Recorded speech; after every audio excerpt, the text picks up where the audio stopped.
ঘটনাটি নেপালের বিরাটনগর প্রদেশের। সেখানকার এক লোক আরেকজনের কাছ থেকে একটি গরু কিনে আনলেন।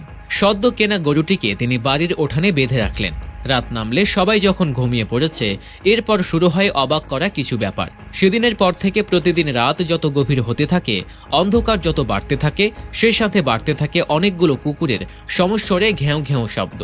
অথচ এই এলাকায় এরকমটা আগে কখনোই ঘটেনি। তাই গরুর মালিক লোকটি এবং তার পরিবারের সকলে ধারণা করলেন আজকাল হয়তো চোরের আনাগোনা আগের চেয়ে অনেকটাই বেড়ে গেছে, যে কারণে রাত বিরাতে এত কুকুরের ডাকাডাকি। তা না হলে এমনটা ঘটবে কেন? বাড়ির নিরাপত্তা বলতে একটা ব্যাপার আছে। তাই এই কথা চিন্তা করে পরিবারের সব সদস্য মিলে আলোচনা করে একটা সিদ্ধান্ত নিল, বাড়ির চতুর্দিকে সিসি ক্যামেরা লাগানো হবে।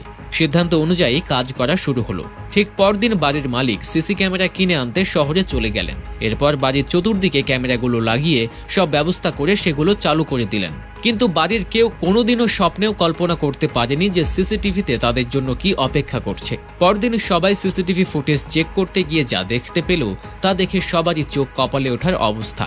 কেননা সেটা দেখার জন্য তারা মোটেও প্রস্তুত ছিল না। সিসি ক্যামেরার ফুটেজ চেক করে তারা দেখল বাড়ির ওঠানে রাখা নতুন কেনা গরুটির পাশে একটি বিরাট আকারের চিতাবাঘ হেলে ধুলে হেঁটে ঘুরে বেড়াচ্ছে। এরকম একটি ঘটনা নিজের বাড়ির উঠানে দেখলে যে কারোরই বাকরুদ্ধ হয়ে যাওয়ার কথা। বাড়ির সকলেও তেমনি হতবাক হয়ে গিয়েছিল।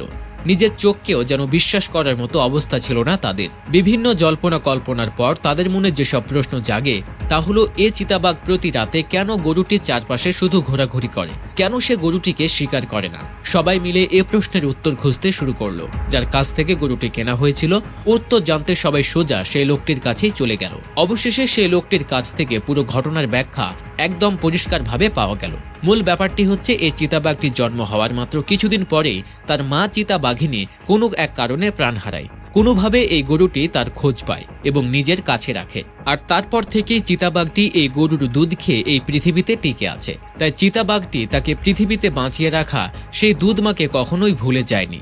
সে বনে জঙ্গলে যেখানেই থাকুক না কেন, প্রতি রাতেই চলে আসে তার দুধমা অর্থাৎ সেই গরুটির সাথে দেখা করতে।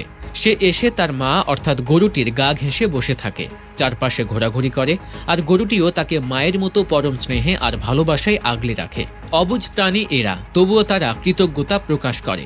এই কৃতজ্ঞতা প্রকাশ করার পেছনে তাদের কোনো স্বার্থ নেই। অথচ অন্যদিকে সৃষ্টির সেরা জীব মানুষ তার স্বার্থের কাছে নিজের মাকে পর্যন্ত ত্যাগ করতে দ্বিধা করে না।